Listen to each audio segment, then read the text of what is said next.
1만 달란트를 빚진 자가 용서함을 받았는데 100데나리온 빚진 자를 용서하지 못한다. 오늘 말씀의 전말입니다. 1만 달란트란 돈은 당시 화폐 단위로 볼 때는 6천만 데나리온입니다. 1데나리온이 하루 노동자 품삯이라고 보면, 그럼 하루 노동자 품삯을 우리가 10만 원으로 보자면 1만 데나리온은 60조입니다. 60조. 참 우리 성도들은 통이 크셔가지고 뭘 얘기를 해도 놀라질 않으시니까 이게 뭐 속으로 뭐 그런 건가요? 6억이라 60조나 나한테 없는 건 매 한 가지다 뭐 그런 분위기인가요? 60조입니다. 죄송합니다. 6조 원이네요. 6조 원. 요즘 산수가 잘 안 돼가지고 10만 원으로 계산하면 1만 달란트면 6조 원입니다. 반면에 100데나리온이면 10만 원을 하면 얼마입니까? 1000만 원이죠. 6조 원을 용서를 받았는데 1000만 원이 용서가 안 되는 겁니다. 자기가 받은 것은 지긋한데 해줄 것에 대해서는 인색한 거죠. 하나님께서 우리를 구원하시기 위해 우리 죄를 용서하셨다는 것은 어마어마한 비용의 죄가 용서함을 받았다는 뜻입니다. 얼마나 큰 비용인지를 따져 묻는다면 우리는 차마 그 비용을 가늠할 수 없겠지만은 이렇게 한번 생각을 한번 해보시죠. 하나님께서 나의 삶을 통해 영광을 받기로 작정한 그 위대한 계획이 나의 죄와 불순종으로 인해서 거절당해 버렸습니다. 믿음의 관점에서 보자면 어마어마한 일들이 나의 죄와 불순종으로 말미암아 거절된 것입니다. 예를 들어 보자면 하나님이 낳은 사람이 세워지는 것으로 어떤 경제계든 사회계든 정치계든 어디든 하나님의 그 가치와 그 나라의 회복, 낳은 사람이 쓰임받는 것으로 수많은 사람들이 주의 사랑을 경험하고 수많은 사람들이 세워지고 수많은 하나님의 사람들이 회복되어져 함께 걸어갈 그 놀라운 역사를 계획해 두셨는데 내 욕심에 따라 내 생각에 따라 내 삶이 쓰여지고 말았습니다. 하나님이 계획하신 그 놀라운 최고의 그 영광의 길이 있는데 제대로 알아듣지 못하고 순종하지 못하여서 그 길을 따라가지 못했습니다. 배워야 될 때를 배우지 못하고 단련받을 때를 단련받지 못하고 훈련받을 걸 훈련받지 못하고 또 심지어 그 세상살이에 갇혀가지고 먹고 마시고 입는 문제 해결하는 수준으로 삶이 보내지고 쓰여지고 말았습니다. 하나님 나라 입장에서 보자면 어마어마한 손실이 발생한 겁니다. 단순히 내가 뭔가 채무관계 해결받는 수준이 아니에요. 하나님이 내 삶을 계획하셨을 때 영광을 받기로 작정한 그 일이 나의 죄로 말미암아 나의 불순종으로 말미암아 그저 내가 할 수 있는 것, 내가 원하는 것, 그러면서 그것으로 조금 하나님 영광 위해 살아간다고 그 수준에 갇혀 있는 것만 해도 하나님 나라 입장에서 보자면 어마어마한 손실입니다. 어마어마한 손실이에요. 로마서 14장 말씀 보면 우리가 하나님 앞에 서게 되면 우리 입으로 모든 걸 자백하게 된다고 얘기합니다. 우리 입으로 우리 인생산 모든 걸 직고한다고 얘기합니다. 낱낱이 그 앞에 모든 것이 드러나게 될 때에 그때 그 순간에 하나님의 원대한 계획을 우리가 듣게 된다면 와, 저런 계획이 나를 위해 늘 계획되어 있었고 하나님 그 길을 걷기를 원하셨는데 그 하나님 나라에 관심이 없고 하나님 영광을 위해 살고자 하는 마음이 없이 그저 내 인생살이 보이는 것이 전부인 양 착각하고 들리는 것, 세상살이 가는 그것이 전부인 줄 알고 살았던 우리 자신들을 보면서 얼마나 하나님께 그 얼마나 수치와 부끄러움 가릴 방법이 없을 것입니다. 하나님의 놀라운 계획과 인도하심을 저버리게 한 이 죄, 이 불순종, 하나님의 영광과 나라를 위하여 제대로 살아보지 못한, 제대로 영광을 올려드리지 못한 것, 엄청난 죄의 결과이며 하나님 나라 관점에서 보자면 어마어마한 손실입니다. 어마어마한 손실이에요. 그런데 하나님은 우리를 용서하셨습니다. 심판하지 않으시고 따져 묻지 않으시고 죄 가운데 헤매있고 아직도 여전히 그 죄 가운데 사로잡혀 있을 수 있는 우리를 기다려 주시고 용서해 주셨습니다.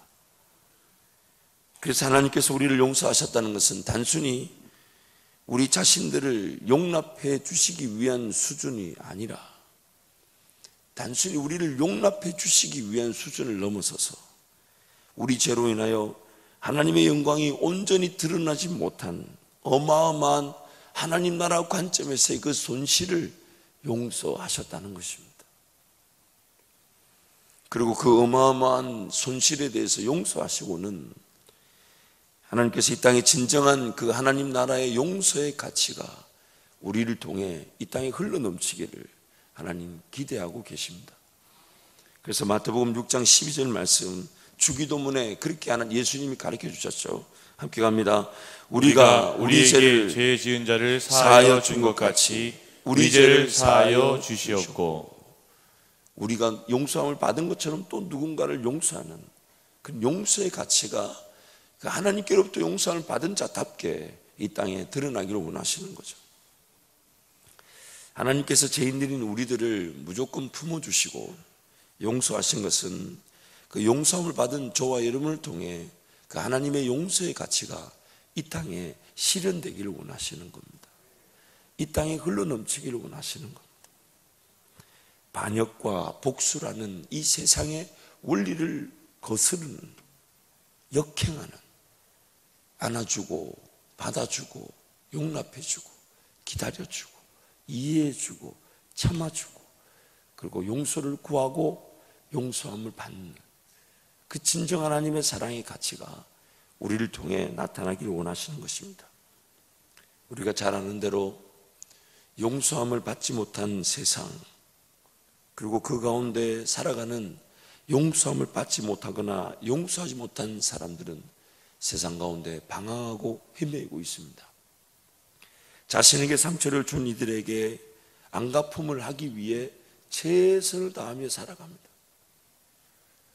자신에게 상처를 준 사람에게 보란듯이 뭔가 내가 성공해서 너가 나에게 상처를 줬으니 내가 그걸 보란듯이 갚겠다고 그 상처를 되갚기 위해 안갚음하기 위해 몸부림치며 살아갑니다. 무시하고 업신여긴 그들을 용서하기는커녕 더 치졸하고 더 무서운 방법으로 그들을 무시하고 업신여기기 위해 그들을 이기기 위해 삶을 불태웁니다. 아버지, 어머니, 언니, 누나, 친지들, 형, 오빠 받은 상처로 인해 괴로워하고 힘들어하면서 뒤에 그 상처에 갇혀서 그 상처에 억눌리는 줄도 모른 채 살아가고 있습니다. 그때 그 시절의 상처 생각만 하면, 그 상처만 생각만 하면 지금 삶의 모든 것들을 놓아버리고 싶은, 회피하고 싶을 만큼의 그런 상처를 여전히 붙들고 자기 삶을 그저 느슨하게 그저 놓아버린 채 그 상처 속에 살아가고 있습니다. 어린 시절 괴롭힘과 놀림이 성장한 이후에도 여전히 자신의 귓가에 맴돌 정도로 그 상처의 안에 사로잡혀서 그 상처로 인해 잘못된 생각들, 어긋난 행동들, 그로 인해 자기 상처와 전혀 관계없는 지금 주변의 사람들에게 상처를 주면서 살아갑니다. 너무너무 안타까운 것은 상처를 받은 나도 피해자인데 그 피해자인 내가 용서해주고 용서함을 받지 못하다 보니 피해자인데도 불구하고 나중에 가해자가 되어버립니다. 누군가에게 그 상처를 또 줘버립니다. 용서를 해주고 용서함을 받지 못한 그 엄청난 대가가 계속 눈덩이처럼 불어나기 시작합니다. 정말 그 엄마라는 사람이 그 엄마의 위치에서 지금 자녀들과 함께 믿음의 가정을 이루어야 되는데 그 엄마 개인의 그런 상처, 어릴 적의 상처, 그 아픔들 때문에 지금 돌봐야 될, 사랑으로 함께 될 가족들을 놓쳐버리고 그 상처에 휩싸여서 자기 자신 혼자 돌보기도 어려운 상태, 그 어려운, 그 안타까운 일들이 지금도 일어나고 있습니다. 하나님 아버지께서 우리를 용서해 주셨기 때문에 우리가 용서함을 받았고, 또한 어떤 관계든지 용서해 주고 용서를 구할 수 있게 된 것인데, 그 용서를 해주지 않고 살아가는 삶. 제가 DTS 훈련을 받고 이스라엘의 훈련 이제 단기 선교 중에 있는데, 우리 팀원 중에 한 분이 자기 남동생이, 물론 지병이 원래 있으셨다 그래요. 원래 지병이 있던 건 남동생이 이 주님께로 돌아가시게 됐어요. 그러나 그 이스라엘에 있으니까 갈까 말까 고민하시다가 이미 돌아가셨으니 다음에 위로하기라고 안 가기로 하셨는데, 근데 그분 입에서 무슨 얘기가 나오냐면, 그 밑에 남동생이 있는데 돌아간 형과 그 밑에 남동생의 관계가 좀 안 좋았던 모양이에요. 그래서 평상시에 그 누나가 남동생들 간에 그런 그 반목, 그 갈등 이런 것들을 봉합하기 위해 서로 중재를 하고 용서해주고 용서함 받으라고 그렇게 추천하고 했는데도 그게 잘 안 됐다 그래요. 그런데 기도 제목을 우리에게 내놓는데, 그 기도 제목이 뭐냐면, 바로 밑에 동생이 죽었는데 그 밑에 동생이 그 형과의 관계가 풀어지지 않은 것이 형이 죽고 난 다음에 이 동생에게 엄청난 상처가 된다. 그제서야 형을 용서해 주지 못한 것에 대해서 너무너무 힘들어하면서 용서를 해줄 만한 형이 없는 것으로 너무 아파했다는 것입니다. 그래서 이제 남은 그 동생이 그 상처에 용서를 해줘야 되는데 해주지 못하고 형이 죽었다는 것에 대해서 너무 가슴이 아파서 삶의 모든 걸 내려놓고 너무 힘들어한다고. 그래서 그 동생을 위해 중보 기도해달라고 우리에게 부탁한 그런 기도 제목이 있었습니다. 용서의 힘이 어마어마합니다. 그냥 용서해 주지 못하면 그 어마어마한 용서의 힘이 도리어 역으로 나에게 상처를 가져다 주고, 나도 분명히 당한 일이지만은 피해자로 살아간 내가 끝내는 누군가에게 가해자가 되어버린다는 것입니다. 김유비 목사님이 쓰신 아프면 아프다고, 힘들면 힘들다고, 외로우면 외롭다고 말하라. 제목이 어찌 긴지, 근데 제목만 긴 게 아니라 안에 내용도 제법 긴 내용이 있는데, 제가 우연히 어제 그 책을 딱 들었는데, 이 참 용서의 그 가치에 대해서 참 너무 좋은 글이 있어서 길지만 제가 한번 읽어드리겠습니다. 상처를 숨기고 괜찮은 척 살아왔다. 그러다가 남편이 되었고 아버지가 되었다. 목사가 되었고 상담자가 되었다. 최선을 다했지만 행복하지 않았다. 첫 아이가 태어났을 때 석 달 동안 안아주지 못했다. 아기를 내 품에 안으면 아기가 으스러질 것 같았다. 아이를 사랑했지만 두려움이 앞섰다. 나 때문에 아내는 많은 상처를 받았다. 교회에서는 열정 있는 목사처럼 행동했지만 그녀에게는 일 중독자 남편에 불과했다. 부부싸움이 잦아졌고 나는 화가 나면 소리치면 위험했다. 괜찮은 척 버티며 살아왔지만 결혼 3년 만에 모든 것이 무너져 버렸다. 우리는 이혼을 결심했고 양가 부모님에게 알렸다. 내 안의 상처는 덧나서 고름으로 범벅이 되어 썩어 들어가고 있었다. 더 이상 버틸 힘이 남아있지 않았다.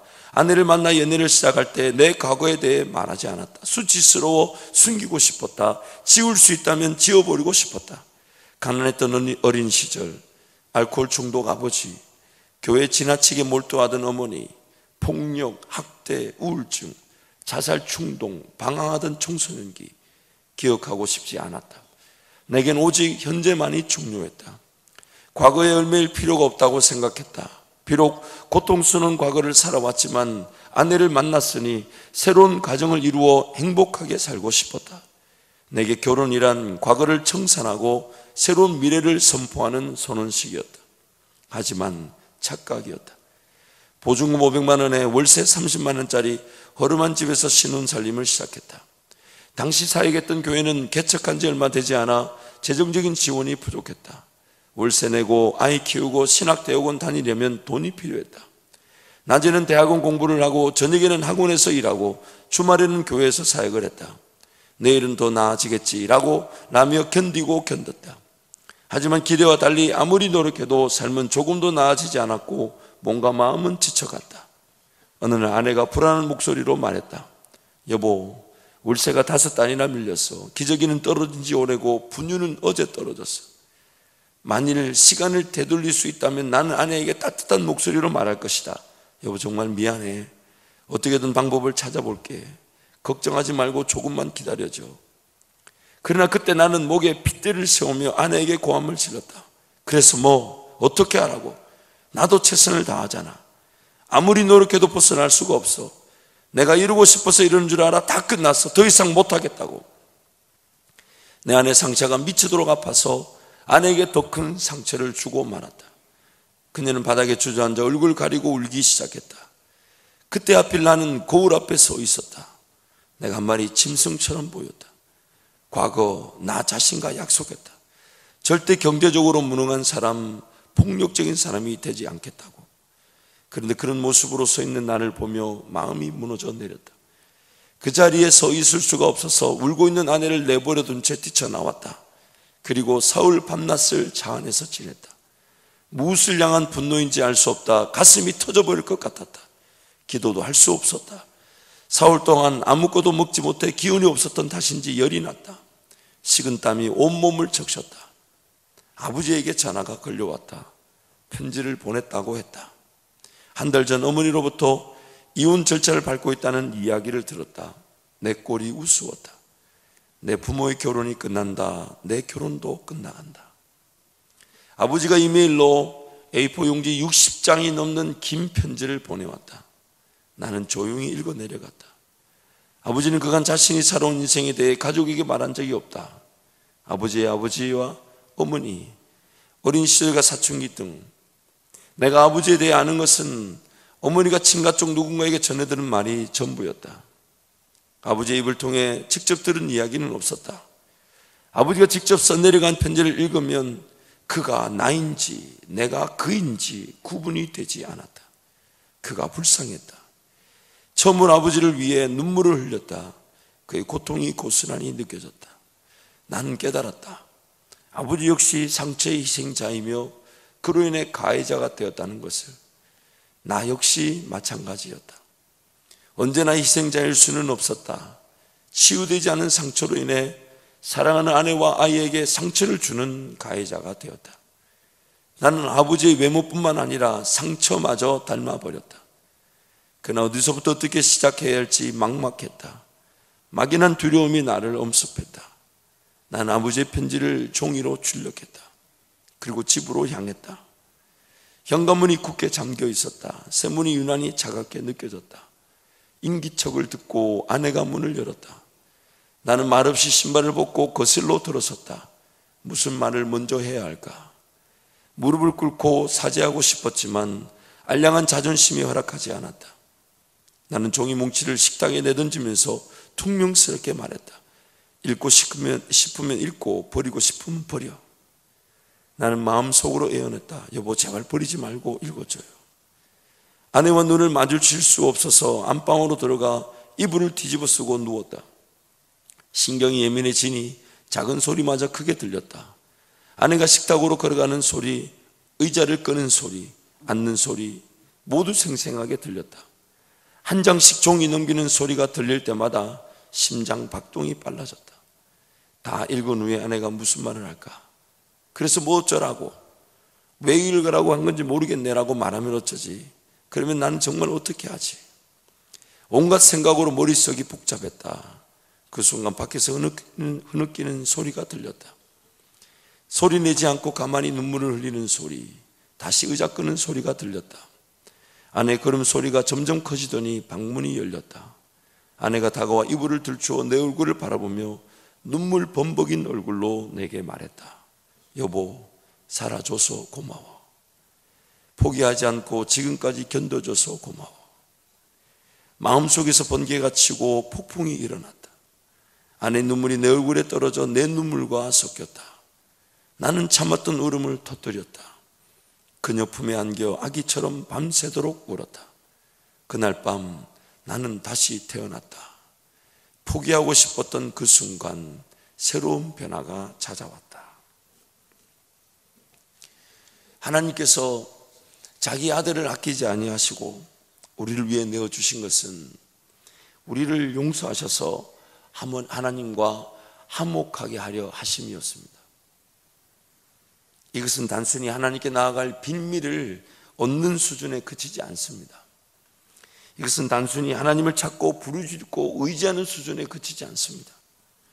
하나님께서 우리를 용서하신 것은 용서받지 못한 가운데 또 다른 누군가에게 상처를 주고 피해를 주는 것을 막기 위함이었습니다. 피해자이면서 가해자가 되어버리는 나의 상처가 그 하나님의 용서하심에 따라 나도 용서해 줄 수 있는 기회가 되기를 원하시는 것이었습니다. 어린 시절 일방적으로 당한 상처입니다.